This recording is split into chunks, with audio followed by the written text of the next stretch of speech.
अब हम अगले फंक्शन की तरफ चलेंगे। ये फंक्शन है हमारा कैपेसिटर का, ये जो साइन बना हुआ है कैपेसिटर का है, इसको दबा के हम इसमें चले जाएंगे। ये कैपेसिटर का वोल्टेज नहीं बताता, ये कैपेसिटर का स्टोरेज बताता है, कितने माइक्रोफेरेड का है, कितने नैनोफेरेड का है, कितने म्यू एफ या फिर नैनोफेरेड पी एफ है ना, ये कैपेसिटर बताता है।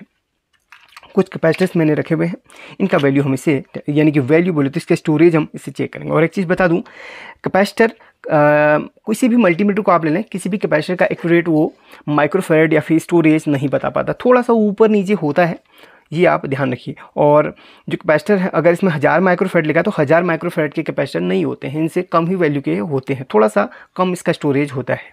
ठीक है, इस चीज़ का आपने ध्यान रखना है।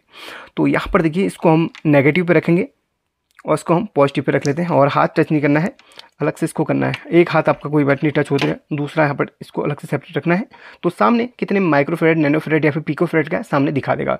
लगभग 5-6 सेकंड वेट करके तब आएगा, पहले चार्ज होगा उसके बाद ही वैल्यू दिखाएगा। ये दिखा रहा है 893 माइक्रोफेरेड म्यू एफ यहाँ पर देखना, म्यू करके म्यू का निशान है और इसके एफ आएगा। देखिए अभी ये स्टोर होगा थोड़ा सा, उसके बाद दिखा देगा, 5-6 सेकंड रुकना ही पड़ेगा। ये देखिए म्यू का निशान आ गया और एफ, अगर मैं हाथ छोड़ के आपको दिखाने की कोशिश करूँ तो ये हट जाएगा। तो 827 करीब दिखा रहा है, 827 माइक्रोफेरेड दिखा रहा है, बट ये 1000 माइक्रोफेरेड का है। और कैपेसिटर अगर इसमें 1000 लिखा है तो 1000 माइक्रोफेरेड इसमें नहीं होता है, इतना आप याद रखना। अगर हम इससे दूसरे वाले से भी आपको दिखाना चाहूँ तो अभी आप शायद कंफर्म हो पाएंगे। काफ़ी लोग मल्टीमीटर की कमी बता सकते हैं, लेकिन मल्टीमीटर में कमी नहीं होती है। और यहाँ पर देखिए, ओह एक्चुअली ये 200 माइक्रोफेरेड तक ही दिखा पाएगा। तो एक सेकेंड, मैं एक मल्टीमीटर ऐसा और दिखाता हूँ जो 1000 माइक्रोफेरेड तक दिखाए। देखिए ये है, असल में ये मल्टीमीटर का ही एक अपडेटेड वर्जन है, यानी कि इसको LCR मीटर बोलते हैं। ये किसी कंपोनेंट का नाम बता देता है, उसकी वैल्यू बता देता है ना। चलिए आपको दिखाता हूँ। इसमें हम इस तरीके अगर इसका डिटेल वीडियो देखना चाहते हो तो देख लो, बहुत ही ज़बरदस्त ये प्रोडक्ट है ना। चलिए इसमें हम इस तरीके से किसी भी 2 होल्स में 1, 2, 3 में से किसी में भी कर लेते हैं अटैच। सही से लग गया, हाँ सही से लगना चाहिए, सही से नहीं लगा तो सही वैल्यू नहीं दे पाएगा। चलिए अब आप यहाँ पर देखिए, कुछ देर बाद यहाँ पर बता देगा ये क्या कौन सा कंपोनेंट है, इसकी वैल्यू क्या है। ये कैपेसिटर है, इसकी वैल्यू आप यहाँ पर देख सकते हैं 892 माइक्रोफेरेड। उसने भी लगभग 827-28 के आसपास दिखा था, अभी आप दोबारा दिखा दूंगा। तो देखिए सही 1000 माइक्रोफेरेड तो होता ही नहीं कैपेसिटर, अगर लिखा है तो होगा नहीं, कम से कम ही होगा थोड़ा सा, या फिर ज़्यादा तो नहीं होता, कम ही देखने को ज़्यादा मिलता है। 892 माइक्रोफेरेड का ही कैपेसिटर है, तो इसका नाम कैपेसिटर। अगर आपको पता नहीं है तो एक कैपेसिटर है, वैसे तो सभी को पता रहता है, लेकिन ये जो LCR मीटर है सभी कंपोनेंट का नाम बता देता है। और कुछ एग्जाम्पल और आपको इसके भी दिखा देता हूँ। ये बहुत ही इंटरेस्टिंग चीज़ है, आप इसको ख़रीद लेना। अगर आपको पता नहीं ये क्या कंपोनेंट है, ये ट्रैक है, मॉसफेट है, ट्रांजिस्टर है, क्या है, इसको इस तरीके से डाल दीजिए, ये सामने बता देगा ये क्या है। ये BJT NPN ट्रांजिस्टर है, बाइपोलर जंक्शन ट्रांजिस्टर है, NPN वाला है, दो होते हैं PNP NPN। ये NPN ट्रांजिस्टर है, इसकी पहली लेग बेस है, दूसरी कलेक्टर है, तीसरी अमीटर है। तो इसकी HFE भी बता देगा और सब कुछ बता देगा, इस कंपोनेंट का नाम भी इसने बता दिया है। तो है ना ज़बरदस्त चीज़, इसके वीडियो देख लेना, कमेंट सेक्शन में पिन कर दूँगा। चलिए अब बाकी मैं इसके बारे में बता रहा हूँ तो इसी पर ज़्यादा फोकस करूँगा। वो सिर्फ मैंने कब कैपेसिटर पर ले चला था तब आपको मैंने इस पर बता दिया। तो दूसरे कैपेसिटर का हम चेक करेंगे, इसका। अगर ये वीडियो बहुत ज़्यादा लंबी होगी तो मैं इसको 2 पार्ट में डिवाइड कर दूंगा। और ये हमारा 100 माइक्रोफेरेड का 100 माइक्रोफेरेड का है। चलिए इसको टेस्ट करते हैं, ये कितना दिखाता है, इधर पे कितना दिखा रहा है अभी पता चल जाएगा। एक मिनट, सही से इसको अटैच कर लेते हैं। ये कितना दिखा रहा है, वेट करते हैं इसके चार्ज होके दिखाने का। ये 101, ये सही बता रहा है, 101 माइक्रोफेरेड इसने बता दिया, ये सही बता रहा है। तो जो ज़्यादा वैल्यू के जो कैपेसिटर होते हैं उनकी वैल्यू थोड़ा सा गड़बड़ा देता है, लेकिन जो कम के होते हैं उनका लगभग सही बता देता है। ये कितने का है पहले मैं टेस्ट करता हूँ, फिर उसके बाद ही हम इसकी वैल्यू देखेंगे। वेट करते, 5-6 सेकंड लगी जाते हैं चार्ज होकर दिखाने में। ये 4.4 माइक्रोफेरेड दिखा रहा है, हाँ बिल्कुल बहुत ही बढ़िया। इसका 4.7 का है, लेकिन 4. हाँ बिल्कुल सही है। तो कम वाले कैपेसिटर का वो बिल्कुल सही से दिखा देता है। ज़्यादा वैल्यू के जो कैपेसिटर हैं वो तो थोड़ा सा गड़बड़ा जाते हैं, किसी भी मल्टीमीटर से आप उठा लें। तो कैपेसिटर का भी आपको मैंने बता दिया। अब अगला सेक्शन है मिली वोल्ट का। इसमें AC या फिर DC का मिली वोल्ट, यानी कि बहुत ही कम अगर वोल्टेज की कोई चीज़ें हैं उसको आप चेक कर सकते हैं, यानी कि 1 वोल्ट से भी कम, है ना। अगर आप इसमें हाथ के फिंगर को टच करेंगे तो ये हाथ का भी, शरीर का भी ये वोल्टेज बता देगा, बॉडी का वोल्टेज, जैसे कि यहाँ पर दिखा रहा है 3536 मिली वोल्ट के करीब। तो इसकी ज़रूरत वैसे बहुत कम पड़ती है, ना के बराबर पड़ती है, तो इसको हम स्किप करते हैं। मैंने वैसे आपको बता दिया मिली वोल्ट यानी कि 1 वोल्ट से भी कम, बहुत कम कुछ पॉइंट्स में जो होता है उसकी वोल्ट यहाँ पर दिखाता है, AC DC दोनों का। हर्ट्ज का तो आपको बता दिया, फ्रीक्वेंसी हर्ट्ज के लिए आपको इसको AC से एक प्रोब, किसी भी एक प्रोब को आप AC से चेक करेंगे, यानी कि AC पे डाल देंगे तो यहाँ पर बता देगा फ्रीक्वेंसी कितनी है। देखिए मैंने इसको AC पे इस तरीके से डाला है, देखिए यहाँ पर ये फ्रीक्वेंसी बता देगा 50 हर्ट्ज की फ्रीक्वेंसी। एक ही प्रोब आप AC में डाल दें तो ये इसकी फ्रीक्वेंसी बता देगा 50 हर्ट्ज की फ्रीक्वेंसी इसमें आ रही है। तो इससे रिलेटेड जो वीडियो बना है उसको ज़रूर देख लेना। हर्ट्ज का भी दिखा दिया। और अगला चलेंगे हम, ये है डिग्री सेल्सियस, डिग्री फ़ारेनहाइट। ये आपको जो है ना टेम्परेचर का, टेम्परेचर के लिए अलग इसमें प्रोब्स मिल जाता है, टेम्परेचर के लिए अलग प्रोब्स मिल जाता है। ये प्रोब्स टेम्परेचर के लिए होता है। इन दोनों प्रोब्स को आपने यहीं पे लगाना है, क्योंकि यहाँ पर हम पहले कॉमन तो हमेशा हम यहाँ पर रहेगी ही रहेगी, और ये रेड वाली यहाँ पर रहेगी, क्योंकि ये डिग्री सेल्सियस, डिग्री फ़ारेनहाइट, हम टेम्परेचर को भी इसी सेक्शन में चेक कर सकते हैं। तो किसी भी चीज़ का आपने टेम्परेचर चेक करना है तो उसको अगर खोलूँ तो यहाँ पर टॉप में एक ये रहता है, इस तरीके से एक पॉइंट रहता है, इसमें आप किसी भी चीज़ को मतलब इसको किसी भी जगह पे टच कर लें जिसका आप टेम्परेचर चेक करना चाहते हैं, या अगर लाइटर से थोड़ा सा हीट करूँ उसको, देखिए ऊपर देखिएगा टेम्परेचर का चेंज होता रहेगा। देखिए ज़्यादा देर करूँगा जल जाएगा, इसलिए ज़्यादा, इसका तो डेमो ऑलरेडी मैं परसों वाली वीडियो में बना चुका हूँ। देखिए टेम्परेचर इस तरीके से इसका दिखा रहा है। चलिए इसको ठंडा कर लेते हैं। तो टेम्परेचर का भी आपको मैंने बता दिया। अब अगला सेक्शन क्या है हमारा, NCV या फिर लाइव। अब ये जो है थोड़ा सा जो है ना इम्पोर्टेंट रहता है हमारा टेस्टिंग के लिए, और इसके लिए एक सेंसर है यहाँ पर NCV, यानी कि नॉन कॉन्टैक्ट वोल्टेज। अगर आप AC के पास में इसको ले जाते हैं, यानी कि चलिए मैं आपको दिखा देता हूँ। इसमें मैं AC ऑन कर लेता हूँ पहले, इस बल्ब में मैं कनेक्ट कर लेता हूँ। देखिए जैसे मैंने कनेक्ट किया यहाँ पर दिखा दिया। तो ये देखिए जैसे जैसे मैं ये AC लाइन, अभी इसमें AC लाइन आ रही है ना, इसमें AC लाइन अभी चल रही है, ये देखिए AC लाइन चल रही है। देखिए जैसे जैसे इसके इन वायर्स के पास लेके आता हूँ, ये यहाँ पर ये बता देगा कि यहाँ पर इसके आसपास AC आ रही है, यानी कि डिटेक्ट करता है AC को। इससे आप किसी भी ब्रेक वायर को चेक कर सकते हैं। अगर यहाँ तक देखिए कोई भी वायर ब्रेक है बीच में तो इससे पता लग जाता है, मतलब वायरलेसली किसी भी वायर की आप टेस्टिंग कर सकते हैं।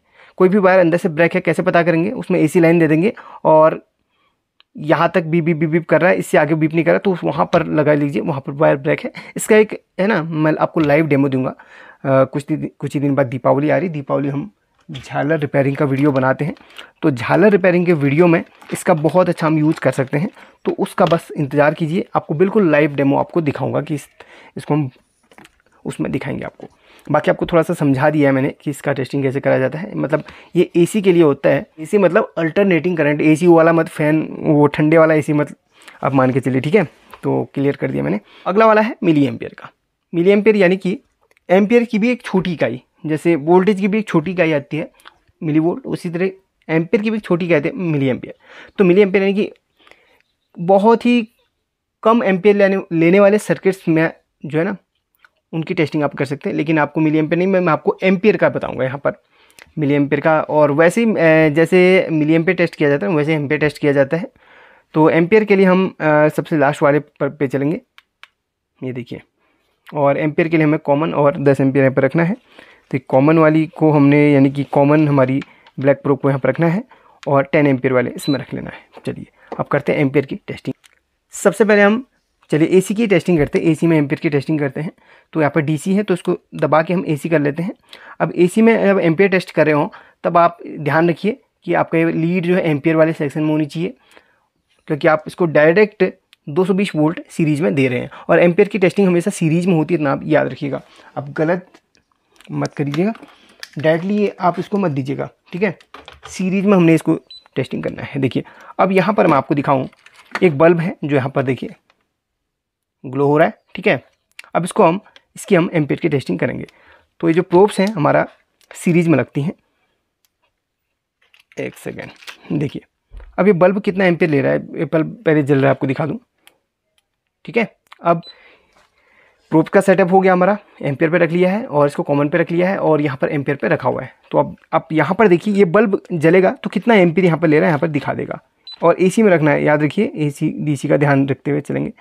तो ये देखिए ये पॉइंट, एक सेकेंड यहाँ पर, हाँ ये देखिएगा कितना एम्पियर ये बल्ब ले रहा है, यहाँ पर 0.34 एम्पियर ले रहा है।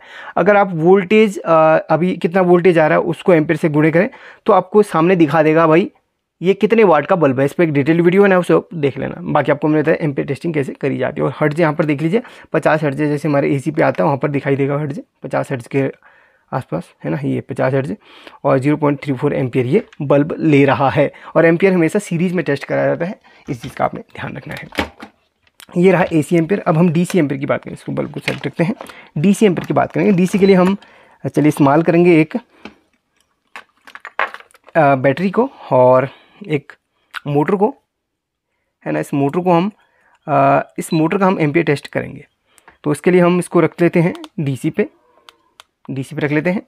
और ये जो दो प्रोब्स हैं हमारी 10 एम्पियर पे रहेंगी और एक प्रोब हमारी लग जाएगी यहाँ पर नेगेटिव पे, और ये भी सीरीज़ में ही होगा, पूरा काम ये सीरीज़ में होगा। और यहाँ पर देखिए मोटर को, यहाँ पर मोटर पे टच करता हूँ तो यहाँ पर दिखा देगा कि मोटर कितना एम्पियर हमारी ले रही है, 0.42, मतलब यानी कि 0.40, चलिए 0.40 मान के चलते हैं। तो 40 एम्पियर यानी कि आधा एम्पियर करीब ले रही है, ठीक है, आधा एम्पियर करीब ले रही है ये मोटर हमारी डीसी मोटर। तो ये हमेशा सीरीज़ में होगा। एम्पियर की टेस्टिंग हमेशा सीरीज़ में करी जाती है। ऐसा नहीं कि आपने यहाँ पर और यहाँ पर रख लिया तो ये प्रोब्स गर्म होकर आपका मल्टीमीटर ख़राब हो जाएगा, प्रोब जल सकती हैं। इसलिए हमेशा एम्पियर की टेस्टिंग हमेशा सीरीज़ में करनी है आपने। ये नहीं कि आपने डायरेक्टली पैरेलल पे लगा दिया बैटरी पे, ऐसे एम्पियर कितने एम्पियर की बैटरी है। काफ़ी लोग क्या करते हैं ना, जिन्हें पता नहीं होता है, ये हो सकता है बहुत लोगों के साथ भी हुआ हो, तो डायरेक्टली 12 वोल्ट की बैटरी पे ऐसे लगा देते हैं तो प्रोब्स गर्म हो जाती है, मल्टीमीटर ख़राब भी हो सकता है, अंदर फ्यूज होता है वो ज़्यादा हीट करने लग जाता है। इस कंडीशन में आप ध्यान रखिएगा, डायरेक्ट टेस्ट नहीं करना है, सीरीज़ में टेस्ट करना है। किसी मोटर को आप इस तरीके से सीरीज़ में लगाएं, या फिर जो भी आप जिस चीज़ का भी एम्पियर टेस्ट करें इसको सीरीज़ में लगाएंगे और ये प्रोब्स आपकी सीरीज़ में होंगी इस तरीके से, तब जाके आप एम्पियर टेस्ट करेंगे, ठीक है। तब जाके आप एम्पियर की टेस्टिंग करेंगे इस तरीके से, तब जाके वो सामने जो दिखाएगा वो एम्पियर दिखाएगा। तो सभी चीज़ें यहाँ पर आपको मैंने लगभग समझा दी हैं। वैसे सारे सेक्शन ही समझा दिए हैं, कोई सेक्शन छूटा हो तो आप कमेंट करके बता देना। और बाकी तो ये होल्ड का है और ये जो यहाँ पर निशान आ रहा है वो ऑटो पावर ऑफ का है ना। और एक फ्लैश लाइट इसमें दिया गया है। और मैं 2 वीडियो आपको सजेस्ट करूँगा। एक पहली तो इसका पूरा डिटेल वाली वीडियो देख लेना, कमेंट सेक्शन में दी गई। और दूसरा इस वीडियो को लाइक करके शेयर कर लेना ताकि यार दूसरों को भी सीखने को मिले, है ना, दूसरों को भी सीखने को मिले। और अगर आप इसमें ख़राब ट्रांजिस्टर्स वगैरह की टेस्टिंग या फिर किसी भी ट्रांजिस्टर की टेस्टिंग करना चाह रहे हैं तो आप किस में करेंगे ये भी आपको बता दूं। काफ़ी लोगों का ना कमेंट्स यहाँ पर हो सकता है या फिर मन में हो सकता है सवाल। तो 2 ट्रांजिस्टर लिए हैं, एक ख़राब है एक सही है। इसको आप रखेंगे बजर की रेंज पे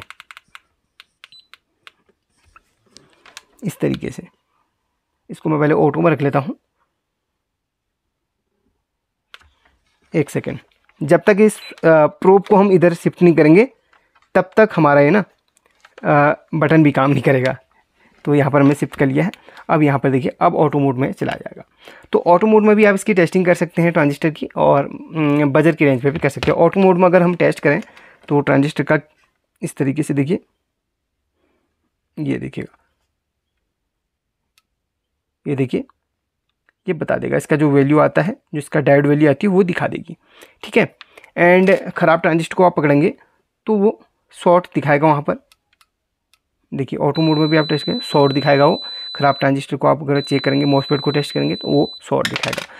तो इस तरीके से हम टेस्ट कर सकते हैं और चला सकते हैं। तो ये वीडियो कैसी लगी यार कमेंट सेक्शन में ज़रूर बताना, और इस वीडियो का लिंक मैं दे दूँगा, उसको ज़रूर देख लेना। Thank you so much watching this video. इस लेने की लिंक भी आपको दे दूँगा, उसको भी आप ले सकते हैं। कॉस्टली लगा तो आपकी इच्छा ले भी सकते हैं, नहीं भी वो आपकी मर्जी है। Take care.